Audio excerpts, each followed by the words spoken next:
Welcome to only UPSC. आज हम manual scavenging को डिटेल से डिस्कस करेंगे क्योंकि सरकार इससे संबंधित विधेयक को लेके आई हुई है। तो विधेयक में क्या प्रोविजन है उसको हम देखेंगे। तो जी बिल्कुल, आप हमारे चैनल को सब्सक्राइब कर लीजिए। ऐसे ही आर्टिकल को हम हिंदी में लेके आके डिस्कस करते रहेंगे। इसको आप जीएस पेपर 2 से रिलेट कर सकते हैं। तो विधेयक को डिस्कस करने से पहले इसके बेसिक को हम देखते हैं। देखो, ये बहुत बड़ी विडंबना है। एक तरफ 21वीं शताब्दी में सुपर पावर बनने का हम दम भरते हैं और दूसरी तरफ आज हमारे वर्कर की जान चली जाती है सीवरेज की सफाई करते वक्त और सेप्टी टैंक की सफाई करते वक्त। स्वच्छ भारत अभियान पर हम जोर शोर से फोकस कर रहे हैं, लेकिन भारत को स्वच्छ बनाने के लिए शायद हमने बेसिक ग्राउंड रियलिटी को इग्नोर कर दिया है। आप देख सकते हैं किस प्रकार ये वर्कर इसमें घुस करके सफाई करते हैं और इनकी जान चली जाती है। बिना सुरक्षा उपकरणों की ये इसमें घुस जाया करते हैं। एक आंकड़े के अनुसार सरहद पर उतने जवान नहीं शहीद होते जितने हमारे ये वर्कर शहीद हो जाते हैं भारत को स्वच्छ बनाने में। तो अब चर्चा में ये क्यों आया हुआ है? केंद्र सरकार इसी को देखते हुए कुछ विधेयक को लेके आके इनके पक्ष में प्रोविजन कर रही है कि हमारे ये वर्कर की जो डेथ होता है ये ना हो। तो वो विधेयक में क्या क्या है इसको हम देख लेते हैं। प्रमुख बिंदु देखिए क्या है। प्रमुख बिंदु में हम सबसे पहले कानून में जो संशोधन हुए हैं उसको देखते हैं। सामाजिक न्याय और अधिकारिता मंत्रालय ने नियोजन का प्रतिषेध और उनका पुनरावास विधेयक संशोधन प्रस्तुत किया है। इसका उद्देश्य क्या है? इसका उद्देश्य सेप्टी टैंक को मशीनीकृत सफाई की स्थापना करना, नगर पालिका को अत्याधुनिक बनाना, नगर निगम को अत्याधुनिक बनाना और जो सीवरेज सिस्टम है इसको भी अत्याधुनिक बनाना। मशीनीकृत सफाई को हम देखते हैं। अब मशीनीकृत सफाई में क्या किया गया है कि जो सीवरेज लाइन और सेप्टी टैंक होते हैं उनको मशीनीकृत सफाई के लिए अनिवार्य कर दिया गया है। यहाँ देखिए, अनिवार्य कर दिया गया है और इसमें दंड के भी प्रोविजन किए गए हैं। इसमें जो दंड का प्रोविजन किया गया है ये और कठोर बना दिया गया है। इसके लिए कुछ कोष की स्थापना की बात की गई है कि जो इसमें दंड का भी प्रोविजन किया गया है उसको हम देख लेते हैं। दंड के प्रोविजन को और कठोर बना दिया गया है।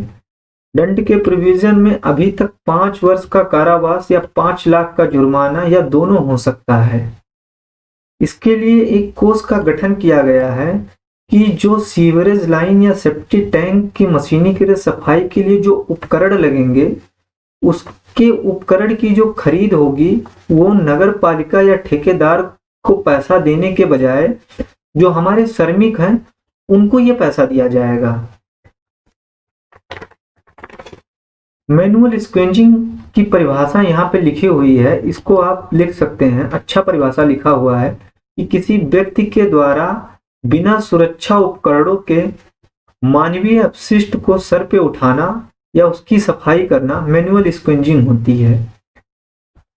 कुछ डाटा दिया हुआ है जिसको आप आंसर में लिख सकते हैं। राष्ट्रीय सफाई कर्मचारी आयोग के अनुसार बीते 10 वर्षों में 631 लोगों की मृत्यु हो गई है सेप्टी टैंक की सफाई करते वक्त, और तो और इनकी संख्या 2019 में अधिक हो गई है जो सेप्टी टैंक की सफाई करते वक्त मर जाते हैं। सबसे अधिक जो अभी तक मृत्यु हुआ है उसमें उत्तर प्रदेश टॉप पे है। 29,923 लोगों की मृत्यु हो गई है सेप्टिक टैंक की सफाई करते वक्त। आप सोच ही सकते हैं ये कितनी भयानक कुप्रथा है जिसको हम आज देख रहे हैं। आखिर में इतनी भयानक कुप्रथा क्यों प्रचलित है, उसके व्यापकता के कारण को हम समझते हैं। सबसे पहले कारण को आप उदासीनी मनोवृत्ति के रूप में लिख सकते हैं।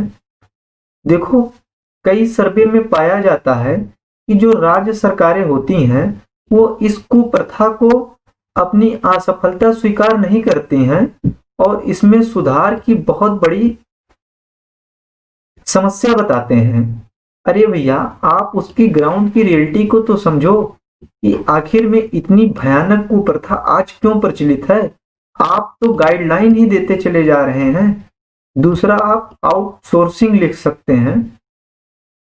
देखो, होता क्या है कि जो स्थानीय निकाय होते हैं वो कभी कभी इसके कार्य को निजी ठेकेदारों को सौंप देते हैं, और जो निजी ठेकेदार होते हैं वो बिना सुरक्षा उपकरणों के इनके द्वारा काम करवा लेते हैं। जो सीवरेज के काम करते हैं उनको बिना सुरक्षा उपकरणों के काम करा लेते हैं।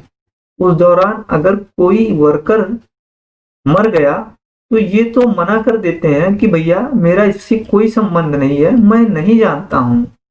आप तीसरा सामाजिक कारण भी लिख सकते हैं। अक्सर जाति और वर्ग से ये प्रेरित होता है। जो हमारी निचली जातियां हैं उनको प्रेशराइज किया जाता है इस काम को करने के लिए। कई लोग तो इसको अलग नजरिए से भी देखते हैं। नेक्स्ट देखो, ऐसा नहीं है कि सरकार ने इससे संबंधित अभी तक कोई कदम नहीं उठाया है। नियोजन का प्रतिषेध और उनका पुनरावास अधिनियम 2013 सरकार लाई थी। इसमें मैनुअल स्क्वेंजिंग के कार्य को पूरी तरह प्रतिबंध लगा दिया गया था 2013 के द्वारा इस अधिनियम को ला करके। वर्ष 2014 में सर्वोच्च न्यायालय ने एक आदेश दिया और कहा कि 1993 के बाद मैनुअल स्क्वेंजिंग कार्य करते वक्त जितने भी लोगों का मृत्यु हुआ है उनके परिवार को आप 10 लाख का मुआवजा दीजिए।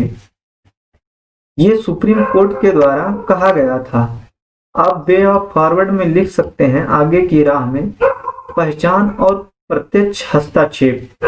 जो भी अभी तक हमने सरकार के द्वारा विधेयक लाए गए थे उसको डिस्कस किया है, उसमें आप अपनी राय दे सकते हैं। ये पहले राय लिख सकते हैं कि सफाई कर्मचारियों को किसी भी प्रकार की जो सुविधा है उसको देने से पहले उनकी पहचान करना बहुत जरूरी है, क्योंकि आजकल आप लोग को भी पता है कि ग्राउंड रियलिटी पे कितना धोखाधड़ी होता है। नेक्स्ट आप लिख सकते हैं स्थानीय प्रशासन को सशक्त बनाना। जो स्थानीय प्रशासन है वो इसको लेके सीरियस हो, ना कि हवाई में वो उड़े।